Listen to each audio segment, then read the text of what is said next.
IPL 2024లో పీపీకేఎస్ మరియు గుజరాత్ జట్లు ఒక ఇంపార్టెంట్ మ్యాచ్కి సిద్ధమయ్యాయి. ఈరోజు మలాన్పూర్లోని ఎంవై స్టేడియం వేదికగా ఒక క్రూషియల్ మ్యాచ్ ఆడబోతున్నారు. సో ఈ మ్యాచ్లో విజయం అయితే రెండు టీంలకు చాలా ఇంపార్టెంట్.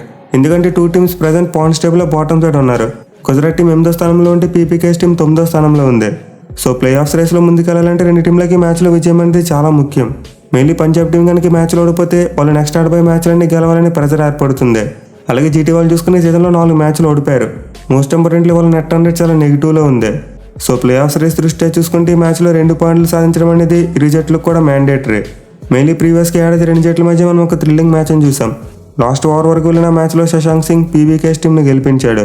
సో దానికి రీవెంజ్గానే సరే ఈ మ్యాచ్లో జీటీ టీం గెలవాలని చూస్తుంది. బట్ నేను ఇప్పటివరకు రెండు జట్ల మధ్య హెడ్ టు స్టాట్స్ చూసుకుంటే చాలా టైట్ ఫైట్ జరిగింది. మొత్తం 4 మ్యాచ్లో తలపడితే పీపీకేఎస్ వాళ్ళు 2 గెలిచారు, అలాగే జీటీ వాళ్ళు 2 గెలిచారు. మెయిన్లీ ముందు చెప్పుకున్నట్టు పీపీకేఎస్ టీం చివరిగా జీడీతో జరిగిన మ్యాచ్లో 200 టార్గెట్ను కూడా చేసి ఒక థ్రిల్లింగ్ విక్టరీ కొట్టారు. సో మరోసారి అయితే మనం రెండు జట్ల మధ్య ఒక క్లోజ్ కాంటెస్ట్ చూసే అవకాశాలు ఉన్నాయి.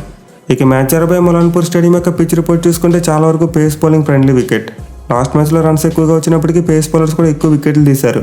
మెయిన్లీ పవర్ ప్లేలో చూసుకుంటే ముంబై పేస్ బౌలర్స్ ఎక్కువ వికెట్లు తీశారు. అలాగే ఎంఐ టీం బ్యాటింగ్ చేసినప్పుడు వాళ్ళ బ్యాట్స్మెన్ కూడా రన్స్ కొట్టడానికి కొంచెం ఇబ్బంది పడ్డారు. సో ఈ గ్రౌండ్ అయితే complete out and out batting Paradise కాదు. మెయిన్లీ పవర్ ప్లేలో పేస్ బౌలర్స్కు చాలా హెల్ప్ దొరుకుతుంది. సో ఇనిషియల్గా అడ్వాంటేజ్ని కనుక ఎక్స్ప్లోర్ చేయగలిగితే అప్పుడు టీంలో చాలా తక్కువ రన్స్ కట్టడి చేయవచ్చు. అలా కాకుండా ఫస్ట్ 10 ఓవర్స్లో వికెట్స్ తీయలేకపోతే మాత్రం లాస్ట్ 10 ఓవర్స్లో రన్స్ ఆపడం చాలా కష్టం. ఎందుకంటే ఈ pitch ball old innings progress అయిపోతే బ్యాటింగ్కి బాగా అనుకూలిస్తుంది. ఎనిమిది గ్రౌండ్ యొక్క స్టాట్స్ చూసుకుంటే ఇప్పటివరకు మొత్తం 4 మ్యాచ్లు జరిగాయి. అండ్ ఈ 4 మ్యాచ్లో ఫస్ట్ బ్యాటింగ్ చేసిన టీం 2 మ్యాచ్లో గెలిస్తే చేసిన టీం 2 మ్యాచ్లో గెలిచారు. అలాగే గ్రౌండ్లో first innings average score 174 runs. So ఈ స్టాట్స్ ఎలా ఉన్నప్పటికీ చేసిన టీంకి ఎంతో కొంత అడ్వాంటేజ్ దొరుకుతుంది. మెయిన్లీ 2 ఫ్యాక్టర్ అవడం వల్ల సెకండ్ హాఫ్లో బ్యాటింగ్ చేయడం కాస్త ఈజీగా మారుతుంది. బట్ పవర్ ప్లేలో వికెట్స్ కోల్పోకుండా ఉండాలంతే. సో మరోసారి అయితే మోస్ట్ లైక్లీ టాస్ గెలిచిన కెప్టెన్ ముందుగా ఫీల్డింగే తీసుకుంటారు. ఇక టీం విషయానికి వస్తే పీబీకేఎస్ టీం ఈ మ్యాచ్లోకి లాస్ట్ మ్యాచ్లో ఓడిపోయిస్తున్నారు. ఇన్ఫాక్ట్ వాళ్ళు చివరికి ఆడిన 3 మ్యాచ్లో కూడా ఓడిపోయారు.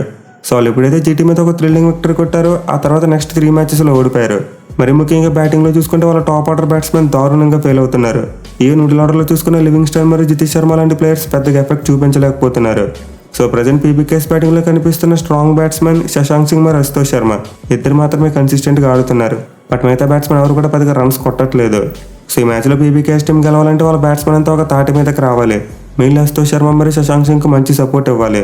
అలా కాకుండా ఈ మ్యాచ్లో కూడా వాళ్ళ బ్యాటింగ్ ఫెయిల్ అయితే గెలుపు అనేది ఆల్మోస్ట్ ఇంపాసిబుల్. ఇక పీబీకేఎస్ బౌలింగ్ విషయానికి వస్తే వాళ్ళ దగ్గర చాలా మంచి బౌలింగ్ యూనిట్ ఉంది. బట్ అగైన్ వాళ్ళ బ్యాట్స్మెన్ లాగే బౌలర్స్ కూడా ఇన్కన్సిస్టెంట్గా బౌలింగ్ చేస్తున్నారు. ఒక రబడా మాత్రమే నిలకడగా ప్రతి మ్యాచ్లో బాగా బౌలింగ్ చేస్తున్నాడు. బట్ హర్షదీప్ సింగ్ చూసుకున్న హర్షల్ పటేల్ చూసుకున్న ఒక మ్యాచ్లో బాగా వేస్తున్నారు, మరో మ్యాచ్లో ఫెయిల్ అవుతున్నారు.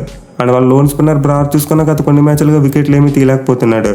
సో పీబీకేఎస్ టీం అయితే అటు బ్యాటింగ్లోనే ఇబ్బంది పడుతుంది, అలాగే ఇటు బౌలింగ్లో కూడా ఇబ్బంది పడుతుంది. బట్ స్టిల్ వాళ్ళైతే మ్యాచ్ కోసం ప్లేయింగ్ లెవెల్ అలాంటి మార్పులు చేయకపోవచ్చు. లాస్ట్ మ్యాచ్లో వచ్చిన ప్లేయింగ్ లెవెల్తో వచ్చే అవకాశాలు ఎక్కువగా ఉన్నాయి. ఇక గుజరాత్ టీం విషయానికి వస్తే వాళ్ళ పరిస్థితి కూడా సేమ్ టు సేమ్. లాస్ట్ మ్యాచ్లో ఢిల్లీ టీం మీద ఘోరంగా ఓడిపోయారు. మెయిన్లీ పంజాబ్ బ్యాటింగ్లోనే గుజరాత్ బ్యాటింగ్ కూడా చాలా తడబడుతుంది. ఎస్పెషల్ వాళ్ళు గిల్ మీద డిపెండ్ అవుతున్నారు. సో టైటన్స్ బ్యాటింగ్లో కూడా చాలా లూప్ హోల్స్ ఉన్నాయి. లాస్ట్ మ్యాచ్లో అయితే ఆ టీం కేవలం 89 రన్స్కి అలవాటు అయిపోయింది. మెయిన్లీ వాళ్ళ మిడిల్ ఆర్డర్ బ్యాట్స్మెన్ ఎక్కువగా కంట్రిబ్యూట్ చేయలేకపోతున్నారు. సో జీటీ టీం కూడా ఈ మ్యాచ్లో గెలవాలంటే వాళ్ళ బ్యాట్స్మెన్ అంతా కలిసికట్టుగా రాణించాలి. డేవిడ్ మిల్లర్తో పాటు అభినవ్ మనోహర్ మరియు సాయి సుదర్శన్ లాంటి ప్లేయర్స్ బాగా రాణించాలి. అలాగే ఓపెనర్గా ఆడుతున్న సహా కూడా శుభ్మన్ గిల్కి మంచి సపోర్ట్ ఇవ్వగలగాలి. అప్పుడు మాత్రమే జీటీ టీం ఒక డీసెంట్ స్కోర్ కొట్టగలుగుతుంది. ఇక వాళ్ళ బౌలింగ్ విషయానికి వస్తే లోన్ వారియర్ రషీద్ ఖాన్ అతనైతే ఆల్మోస్ట్ ప్రతి మ్యాచ్లో కూడా కన్సిస్టెంట్గా బౌలింగ్ చేస్తున్నాడు. బట్ మిగతా బౌలర్స్ ఎవరు కూడా పెద్దగా ఎఫెక్ట్ చూపించట్లేదు. మెయిన్లీ వాళ్ళ స్టార్ బౌలర్ మోహిత్ శర్మ ఫామ్ను కోల్పోయాడు. ఈ సీజన్ ఇనిషియల్గా కొన్ని మ్యాచెస్లో అద్భుతంగా బౌలింగ్ చేసినప్పటికీ ఆ తర్వాత మాత్రం వికెట్లు తీయలేకపోతున్నాడు, అలాగే రన్స్ కూడా ఎక్కువ ఇస్తున్నాడు. సో అతని ఫెయిల్యూర్ కారణంగా జీటీ టీం డెత్ ఓవర్స్లో చాలా రన్స్ ఇస్తుంది. అలాగే పవర్ ప్లేలో చూసుకున్న వాళ్ళ దగ్గర సరైన బౌలర్ లేడు. లాస్ట్ మ్యాచ్లో సందీప్ వార్నర్ని ట్రై చేసిన అతను కూడా రన్స్కి వెళ్ళాడు. సో ఈ మ్యాచ్లో మేబీ గుజరాత్ టీం ఒక మార్పు చేసే ఛాన్స్ ఉంది. అదేంటంటే నూర్ అహ్మద్ ప్లేస్లో జాస్ లిటిల్ని ప్లేయింగ్ లెవెల్లోకి తీసుకురావచ్చు. ఎందుకంటే మ్యాచ్ ఆడమే పిచ్ పేస్ బౌలింగ్ ఎక్కువగా అనుకూలిస్తుంది. సో ఒక ఎక్స్ట్రా పేస్ బౌలింగ్ ఆప్షన్ కోసం జీటీ టీం మేబీ జాస్ లిటిల్ని ఆడించే ఛాన్సెస్ ఉన్నాయి. లేదు ముగ్గురు ఫాస్ట్ బౌలర్ సరిపోతారు అనుకుంటే వాళ్ళు సేమ్ టీంతో వచ్చినా మనం ఆశ్చర్యపోనవసరం లేదు. ఎనిమిది మ్యాచ్లో అయితే రెండు టీంల పరిస్థితి చాలా వరకు ఒకేలా కనిపిస్తుంది. ఇరు జట్లు కూడా తమ బ్యాటింగ్ విషయంలో బాగా ఇబ్బంది పడుతున్నారు. అండ్ బౌలింగ్లో చూసుకుంటే ఎక్కువగా ఒకరిద్దరి మీద డిపెండ్ అవుతున్నారు. బట్ జీటీతో కంపేర్ చేసుకుంటే పీబీకేఎస్ టీం చాలా వరకు మ్యాచెస్ను లాస్ట్ ఓవర్ వరకు తీసుకురాగలుగుతున్నారు. ఆ చివరిలోనే కాస్త ఒత్తిడిలోనే గెలిచే మ్యాచెస్లో ఓడిపోతున్నారు.